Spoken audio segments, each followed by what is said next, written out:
The pseudo flexing continues with another somewhat hard to track down, at least at an even reasonable, like even semi-reasonable price, Nemesis Prime, or black repaint of Optimus Prime, because this is not technically a Nemesis Prime. Again, this is a figure that I am not going to call by its official name, because if you look it up, you can see for yourself, and it's just a string of words that I don't feel comfortable saying together. So instead, I'm going to be referring to this figure in both the video title and in the video itself as Transformers Adventure Hunter Optimus Prime in black. So this is a black repaint of the Hunter Optimus Prime, or I guess for the US, the Beast Hunter Optimus Prime figure. I will again probably just refer to this as a Nemesis for the rest of the video, but like that's basically what this is. It's just the Beast Hunter / Hunter Optimus Prime in black with a slightly different head, let's say. And again, very cool. It hovered in junk. And yeah, this is kind of like, in a way, it makes me think of the animated Optimus Prime that we looked at recently, where it's like you've got a vague hint of the classic Optimus Prime truck cab, but then all this junk on the back that kind of changes the shape.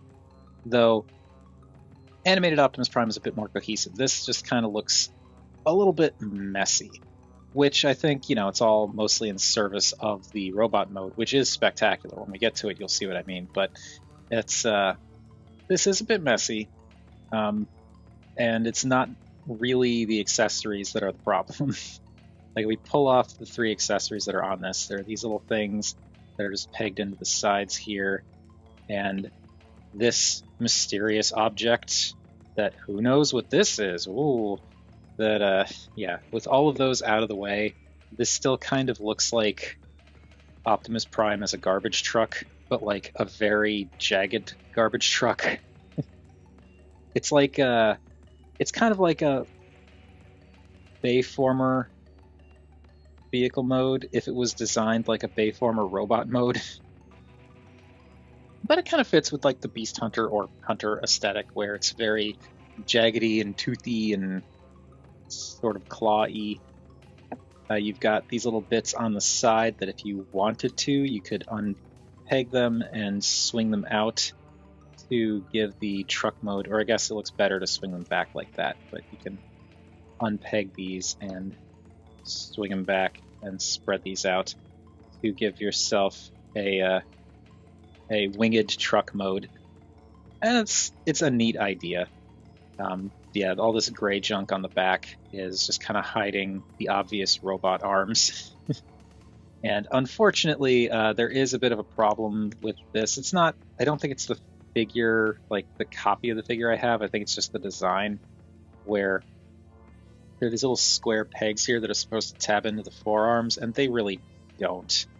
Like, they do tab in, but they don't stay tabbed in, and it just is a little bit annoying. And then, of course, this stuff swings around and tabs back into the other side of the forearms, and like it is what it is. It covers up the bulk of the arms, but it doesn't really hide them per se. It just kind of, like, yeah, you don't see the arms, but instead you've got all this going on. It's just very kind of slapdash. Also, it's a little bit, I mean, it's not terrible. I just wish they had done a little bit more with the colors in truck mode, because you've got this gunmetal and yellow in this little faux grill section that's going to fold away for the robot mode. And then you've got yellow here and the turquoise, metallic turquoise up here, which is nice, and like the red for the side windows, which is nice. Personally, I think it would look better if these were painted red to match that, whatever. But like, that's it for the paint you really get in truck mode. And I understand this is like kind of a softish plastic. I can understand why maybe they didn't paint this, or the smokestacks, or this stuff going on up here. But I feel like maybe they could have painted a little bit on these bits up here. They probably could have painted the rims so that those stand out a little bit more. And I don't know, I just feel like they could have done a little bit more with the truck deco. And around the back, like, I understand not painting what is obviously the bottoms of the feet, but I don't know, I feel like they could have done a little bit more to give the truck mode a little bit more love. It's not a terrible design. It's just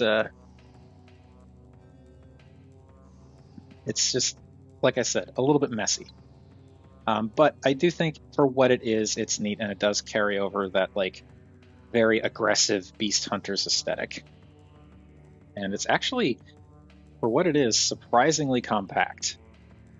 Like once we bring in our size comparisons, you'll see what I mean. So here's Artfire and Rotor Storm and Bova Prime, Samus, and Burnout. And like, yeah, it's definitely bigger than a deluxe, but like, I don't know, when we get this guy transformed, you'll kind of see what I mean. It kind of tucks in. It's a little bit smaller of a vehicle mode than I was expecting. Not a complaint, just smaller than I was expecting. All right, let's get all this out of here and do our most important of size comparisons. Here is Optimus Prime, Transformers Adventure Nemesis Prime, I'm just going to call it, with the duck tank. Now, before we move on to the transformation, just want to say that if you like this video, any of the other videos that I've done, or appreciate the fact that NemeSeptember is back, you can always support the channel monetarily via Patreon. There's a link in the description. I only have a single tier. It's $1 a month, and that $1 a month will, as I said, support the channel and also get you early access to new videos. If you'd like to support the channel without paying anything, which is totally understandable, you could always do the usual YouTube stuff of like, comment, share, subscribe, etc. Or there is a different link in the description down below to join a Discord server for Show Z. And if you join that Discord server, I get a little bit of, if you join that Discord server using that link rather, then I get a little bit of store credit that I could eventually accumulate to go towards more purchases. And Show Z is a really great store, wonderful customer service, really nice prices. They deal primarily in masterpiece, third party, and knockoff stuff. They're overseas, so shipping takes a little bit, but you know, it's as to be expected, and it's a really nice site. They've got a pretty cool community going over there. With all of that out of the way, let's transform Transformers Adventure Optimus Prime in black. So going to untab these wing sections and just kind of flip them up to get them out of the way, and pull this up because it doesn't really tab in, and that is that. I'm going to fold down the feet just to get those out of the way so that we can untab the forearms. They're tabbed into the shins here, so you want to pop those up like that. There you can see there is the tab, and there is the slot that the tab sits in, so untap those. And actually, got another important thing we want to do before we get to all of this.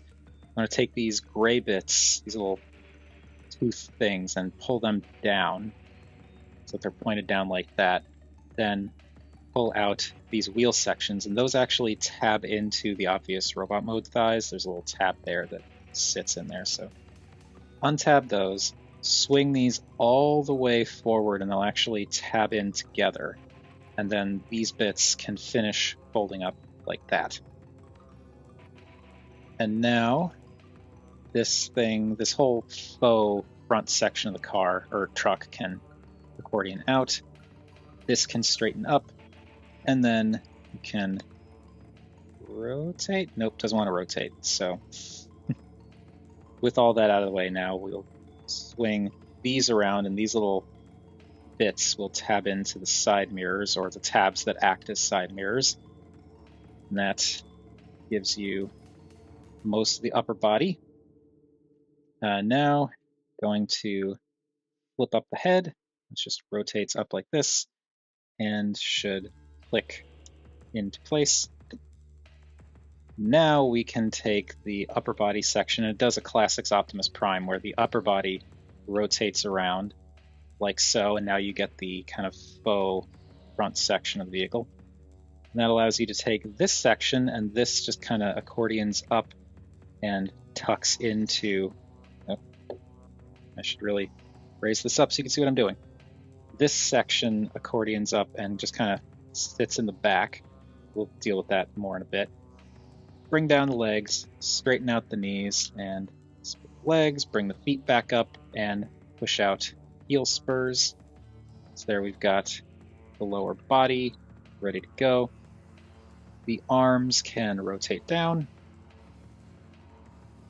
And then I rotated the fists for the vehicle mode. You don't have to, but rotate the fists back into place.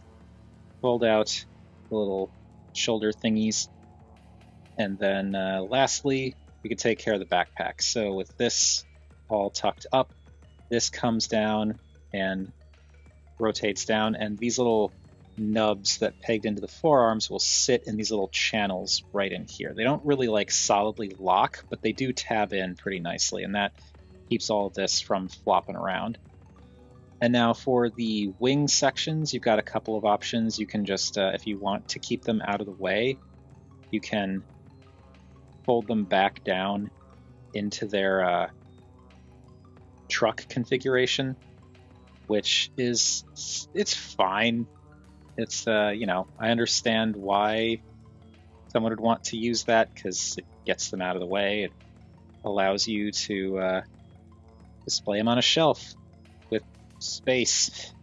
But if you want to get fancy, you can rotate these forward and spread them out so that you get the fancy winged look, which is very cool, not gonna lie. And there we go. There is Beast Hunters Optimus Prime, or Transformers Adventures Hunter Optimus Prime, or Nemesis Prime. And yeah, this is a very cool design, very cool figure that has you know, it's pretty simple in terms of the engineering.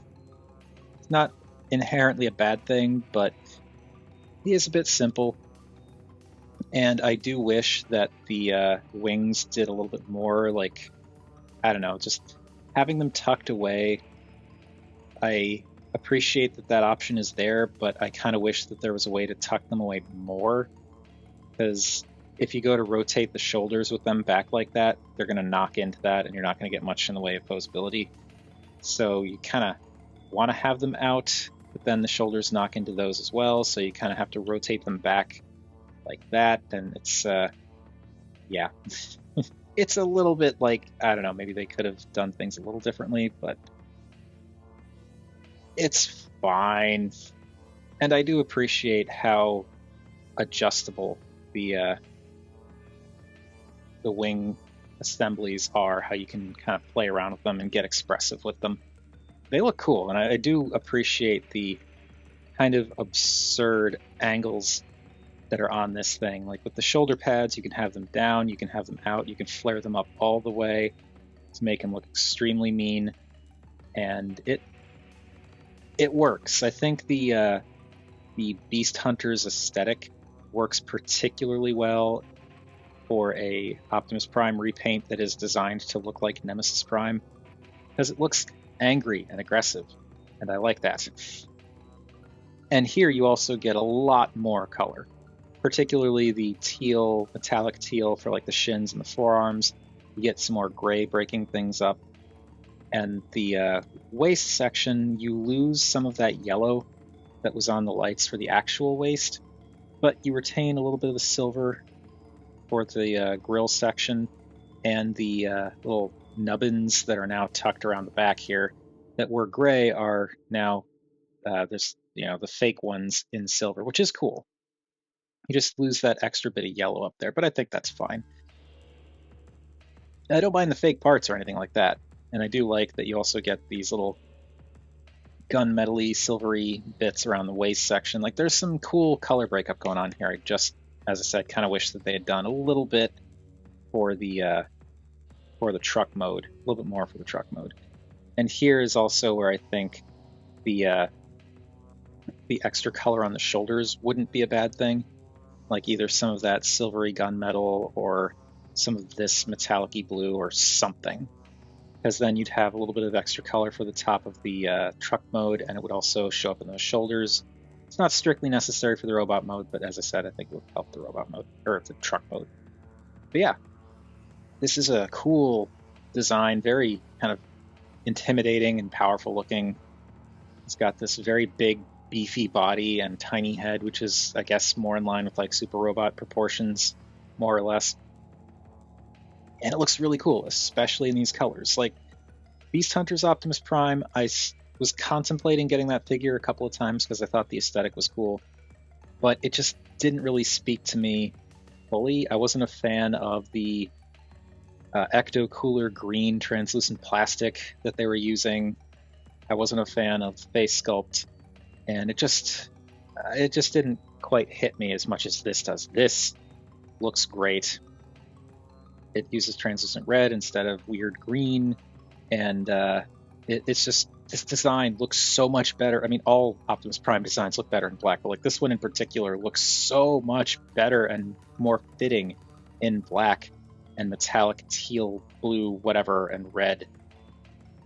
Also, there is that head. Gotta talk about that head, because the regular Beast Hunter's Optimus Prime has his non-face-plated face, which is fine.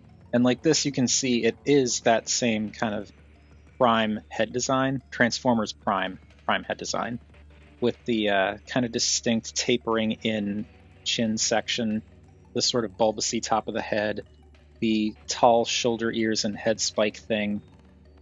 But it had the, the exposed faceplate, or the exposed mouth, which I think is fine. Optimus Prime spent most of his time without his mask on in that show, unless he was fighting. I get that. But like, this is such an aggressive design. It feels like he's going to be fighting when he's in robot mode.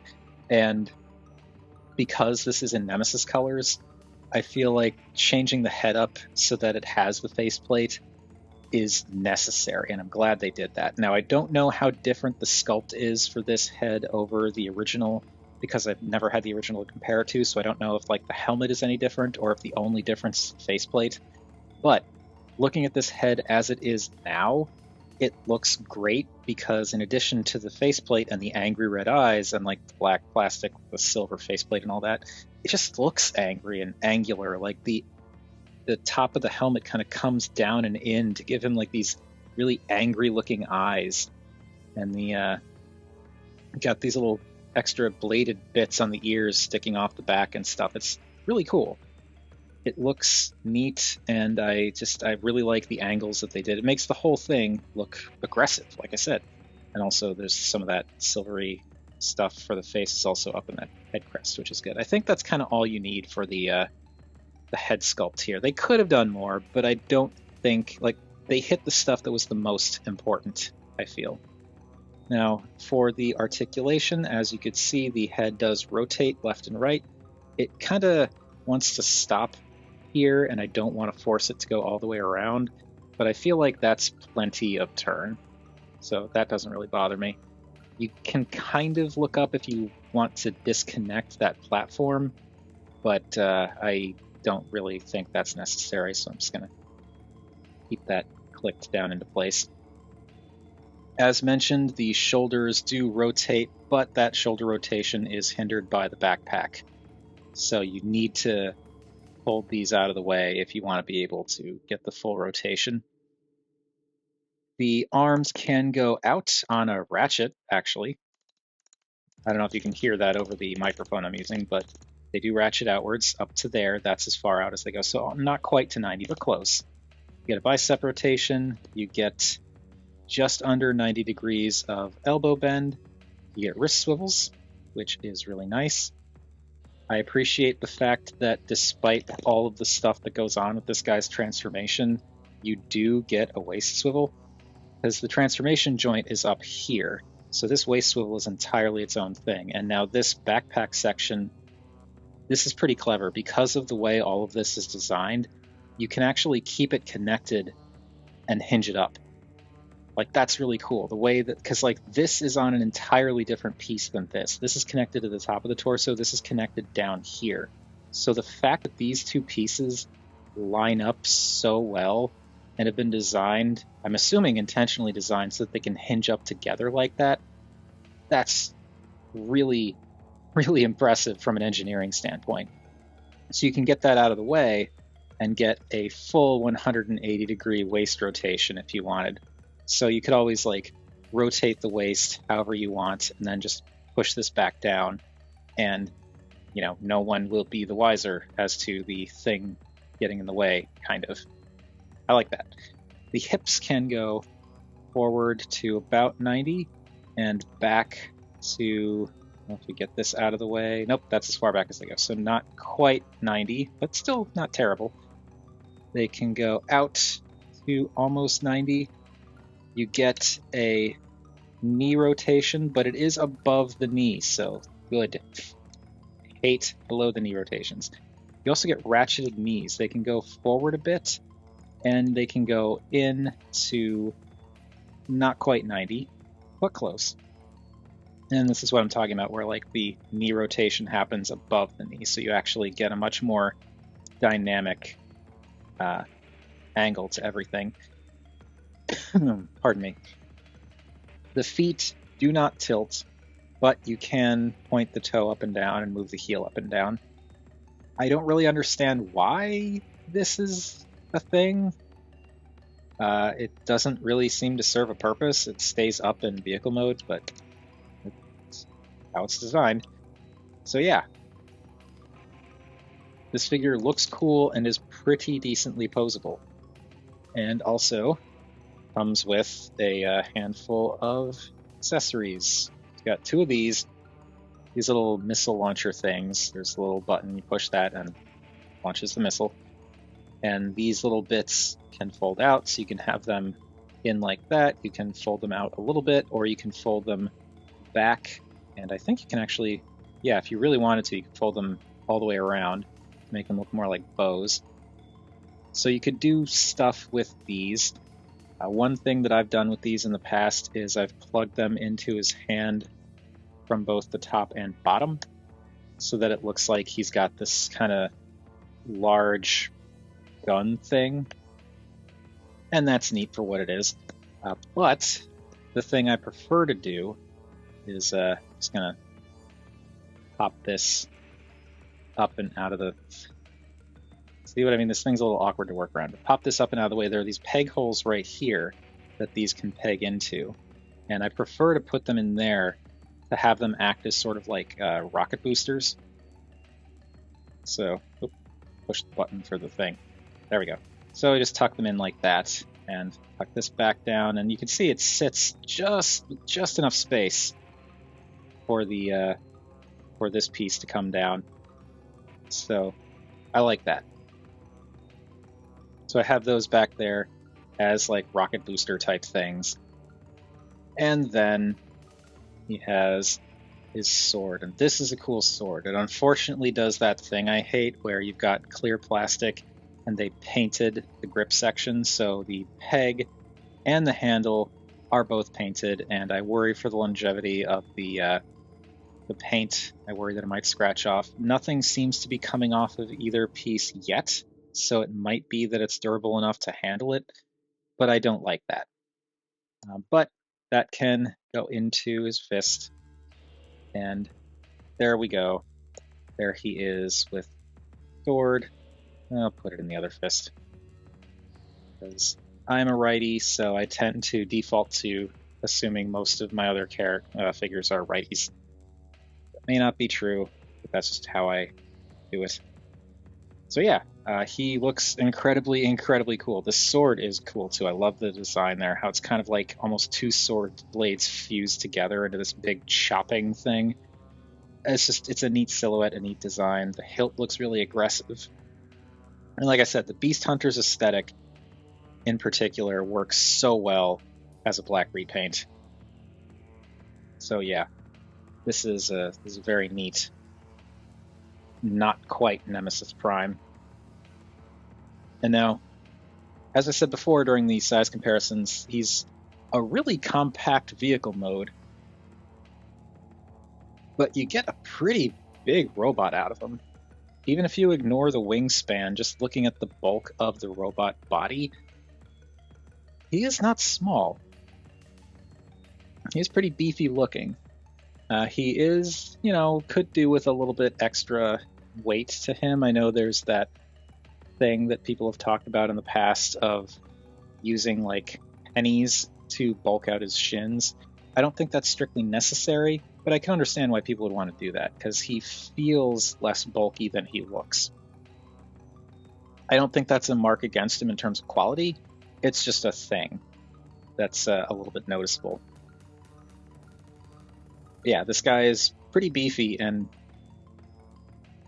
relatively tall for how compact that vehicle mode was. Let's get all of you out of here so we can do our last size comparison and wrap this up. So there's that. And then lastly, here we have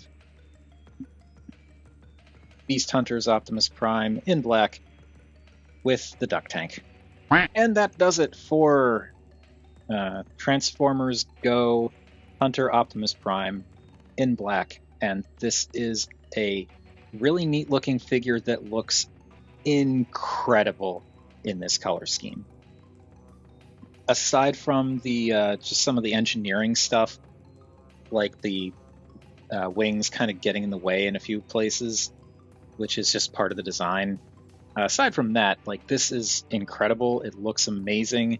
It's a really neat figure. The truck mode is, you know, kind of take it or leave it, but, you know, it gets the job done. It looks good for what it is. It just could do with a little bit more paint, I think. But the robot mode is spectacular looking. I am so into this, and this was a thing that I wasn't sure I was ever going to be able to hunt down because it's not that often that this actually pops up on sale that I've found. It does happen sometimes, clearly, but it's extremely uncommon for this to pop up on like eBay, other than like, I think there's like 1 or 2 copies that are constantly trying to be sold by the same people that are trying to sell it for like over $200, and like, no. I mean, I definitely paid more than retail for this, but I got it used from a seller in the UK, and so, you know, it didn't come with a box or anything like that, but I don't care. I just wanted the figure, and came with all the accessories, as you can see. So yeah, I'm okay with paying significantly less than like $200, $250 for this thing, though still overpaying for what it is. But yeah, it's just so rare that I see this thing online listed for like an even remotely reasonable price. So I'm glad to finally be able to check this one off my list. This year I've actually managed to check off quite a few what I would consider Grail level Nemesis Primes. We've seen a few of them up to this point, and we've got a couple more that are going to be coming up as the month goes on. But for now, that is going to do it for this particular Nemesis Prime / Black Repaint of Optimus Prime. What do you all think of this guy, or the Beast Hunter's Prime mold in general? Whatever your thoughts, feel free to chime in down below. I always enjoy hearing from you all. Thank you everybody for watching, and next time we are going to continue the trend of primes, Nemesis Primes that I've been wanting to take a look at for a while, that for one reason or another I wasn't able to get a hold of, that could be considered, if not rare, at least a little bit more difficult to track down than, say, I don't know, like the other Nemesis Primes that have been released through official channels over the years. When we take a look at this fellow,